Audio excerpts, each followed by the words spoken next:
现在中国对台湾的动作越来越多，你看到不管是灰色地带侵扰，还有什么一大堆偷渡的啦，来拍片的啦。今天陆委会梁文杰说了，他说他不排除任何的可能，就代表一件事是什么？这一些的攻击，这一些的侵扰，这一些的骚扰，都是有人在后面出谋划策，这是一个大的一个策略，一个大的谋略。而今天让我们觉得最妙的是什么？是美国印太司令已经制定了论分计秒计划，这个计划是什么？是针对我们台湾。如果今天中国要来侵犯台湾的话，现在所有的步骤都已经定好了吗？对，没错。事实上呢，我们知道最近一段时间来说，美国突然在讨论说，这个中国可能会入侵台湾的这个状况。譬如说，像这个《华尔街日报》曾经有这样，为了对抗中国，美国希望盟友采取更多的行动嘛，要盟友一起来合作嘛。另外一个是什么？最近的时候，美国众议员能恩呢，他在最近，因为他在南海曾经执行过相关的这个任务，他有空军的经验，所以他曾经跟中国的这个空军有接触过。好，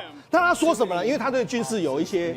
专长，他说我近日跟这个印太司令帕帕罗见面哦，然后他对这个嚇阻、制止，还有因应中国对台湾的这个入侵的话，已经有论分计秒的计划。什么叫论分计秒的计划？简单来说，就是中国有什么行动，他们大概都这个能够知道，然后他们大概可以策划到说，如果中国攻击我们的时候，我们怎么应对，然后怎么样应对，怎么应对，都把所有的步骤都弄得非常清楚，甚至已经到了论分计秒的阶段。对，就是整个计划是相当的详细。所以他讲这个意思，当然就是说我们美军有准备啊，打个边惊啊。那我们讲除了这些挑战之外，那美国当然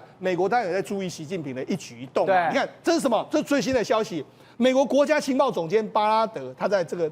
X 上面曾经发过文，他说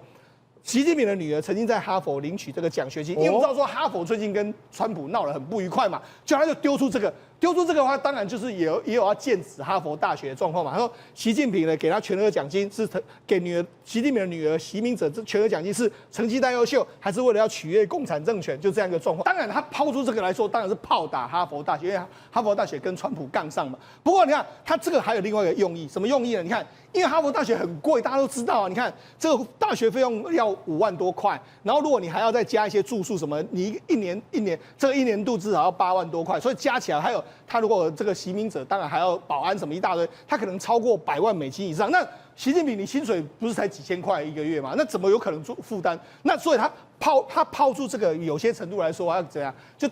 把习近平说啊，你也没有想象中那么的清白嘛，你女儿都能念哈佛大学，绝对不是什么清官嘛，这样一个状况嘛。好，那除了这个之外，网络上还有非常多的这个讯息出来，你看就把他们习近平一家人都弄出来了，而且真的很坏，直接把这张照片对直接拿出来用，是没错。那习明哲啊，就他的女儿，那还有出现一个女婿，但是女婿来说，我觉得女婿他们这个表上面姓秦，但目前为止他女婿还有人说姓卢。所以他女婿是不是这个人，我们不知道。所以就到事实上，习明哲的这个消息都非常隐秘。那你看，美国丢这个意思是什么意思？就说，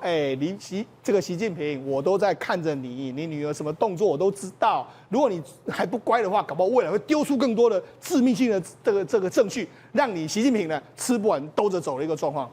于是我们刚刚有提到哦，现在中国对台湾的威胁其实越来越多，尤其是什么520的那一天。520那天我想说应该没有什么军演吧，后来一查有它是一个2栖登陆的一个军演。那个军演呢，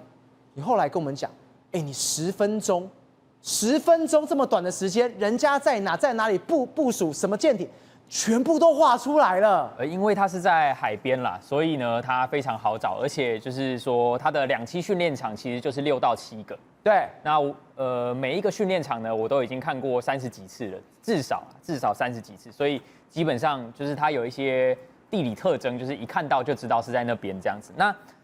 南华早报这篇报道呢，它是在讲就是520当天有2栖军演。那央视的报道呢是5月20和21，那分别有各一次，就是它有各一篇的报道这样子。那它的地点呢是在闽南的大城湾，还有一个是在宁波的象山，那这些都是老地方了啦。我们要怎么看一场2栖登陆演习的规模呢？那因为央视它都不会讲，所以呢，我们最简单的方式呢就是数它的数量。那数它的数量呢，我们知道就是解放军呢，它一个2栖合成旅呢有4个合成营，4个合成营呢，一个合成营有6个连，那一个连呢有14辆车。那14辆车是如何分配呢？是3个排，一个排是4辆。那还有2辆是连部的车，这样好。那我们来看呢，这边呢大概就是9到10辆，那我们可以推断这是一个连级的演训。那一个连级的这个2栖登陆演习呢，其实在解放军的年度训练里面是非常正常的，它都是从差不多4月的时候就开始，因为解放军的2栖合成旅它有6个旅，然后海军陆战队呢有10个旅，但是它的2栖训练场呢也就有6到7个，所以呢它必须要排队啊，要排队，要轮流进驻，所以呢它的排程也是非常的紧，因为1年之中呢适合2栖训练的也就是那几个月。差不多都是从4月开始，所以呢，我会比较认为就是呢，它还是比较一个就是按照它的年度训练计划，因为它的规模也非常小，所以它根本不是为了520过来这边呛虾或什么，如果是按表操课而已。如果是这样子的规模，然后说针对520的话，说实话啦，是有点牵强啦，有点牵强。然后我们可以注意一下，就是我们知道以前这个国民政府曾经有实行过国光计划。那国光计划呢？这个是也非常有意思，这个是我从国史馆去找来的。这样，你说我们现在这一段画面是从国史馆来的？对对对，你可以看一下这个最右边那个时候是这个绝对机密嘛？对，绝对机密。对对对，那其实呢，这个资料我觉得它非常好，因为国光计划它虽然已经过了非常非常久的时间，但是那个时候的天然环境呢和现在呢基本上是不会改变的。这样子，因为时间其实以天然环境来说，它非常的短。所以呢，我们可以看一下，就是这边有研究出来，就是说那个时候这一份是要呈给蒋总统看的。那他这边也有写到说，2栖作战通常要求的一些气象啊，还有海象的条件，就是尤其他是研究台湾海峡。对，所以他第二个还写什么？国光演习2栖作战阶段之特殊构想与所需之气象、海象条件。这一份是当时要反攻大陆用的，然后现在还可以用。对，因为呢，比较不一样的是呢，那个时候是我们要反攻回去。那现在呢，这一份拿来参考的价值呢，是他们呢如何来防范他们。OK， 那我们可以看一下它有几个特点。这个在最右边就是2栖作战通常要求的气象还有海象的条件。那我们可以看到大概1、2点，我觉得就够了。就是第一个就是海面风力不超过4级，第二个就是海岸风力不超过3级。还有这个还要考虑，当然你还要考虑到一些台风啊，还有一些气温啊等等的问题，这样子。所以呢，这个是一个很好的，就是可以参考他们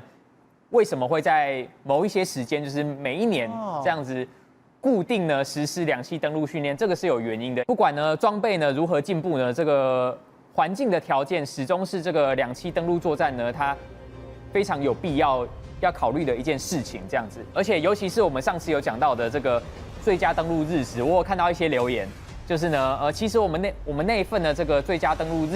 日时呢，它还是由潮汐呢来考虑的。那其实呢，我有看到一些留言，这个一些朋友说呢，这个很多人他不明白啦，就是说为什么最佳登陆的时段会是日出后的1到3小时？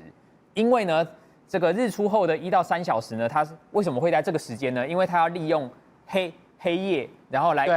来这个隐藏一些比较主要的，像是他要登陆以前，他必须装甲车要在港口要装载嘛。那呢，如果是在白天的话呢，它会比较容易完全就曝光了，比较容易曝光这样子，比较容易曝光。OK， 所以呢，它必须要在日出后的1到3小时，它要利用黑夜来隐匿它的登陆行动这样子。而且一场2栖登陆作战呢，我们如果去看那个诺曼底呢，它其实是它其实是呢非常复杂的这样子，那包含呢一场2栖登陆行动，包含它要发航啦，然后它要渡海，然后它要开始在海上换乘，然后要编播这些等等等。约瑟，但现在外媒就直接报道了，中国没有在跟你搞什么虚的，他玩实的。你看到这画面是什么？现在你这种2栖的登陆舰，就我们讲的驳船，全部都出来了。这个照片它是在广东湛江的坡头区的海岸边拍的这样子，那这个是山坡的坡，然后头部的头这样子。对，然后这个船呢，我看到非常多的讨论啦，就是它最大的一个特点呢，其实就是把原本这个没办法登陆的地方变成可以登陆的地方。对，但是呢，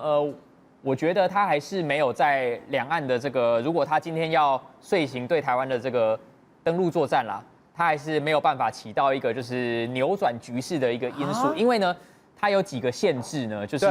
认为它的威胁还是非常有限。它有几个限制呢，就是第一个，它的航速很慢，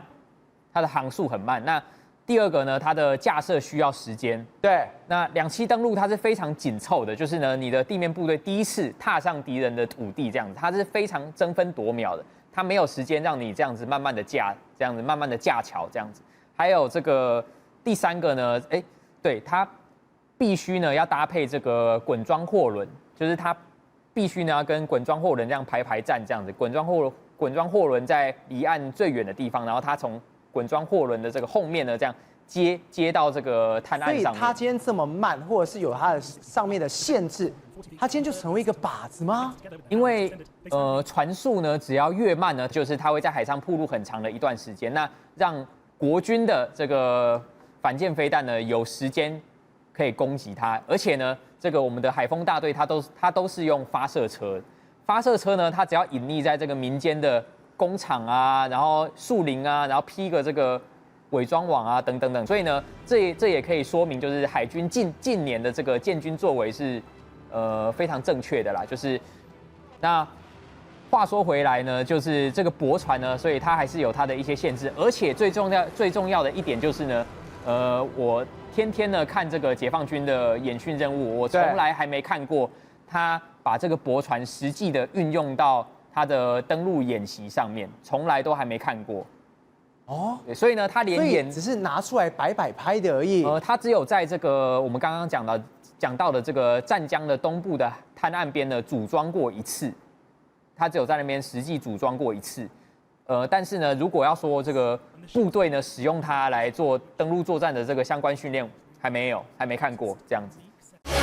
宏观取材，厘清真相，犀利精准，深入剖析，时刻掌握关键新闻时事，不漏接。老时段，新气象，我是钟浩和，关键时刻2.0，全新出击。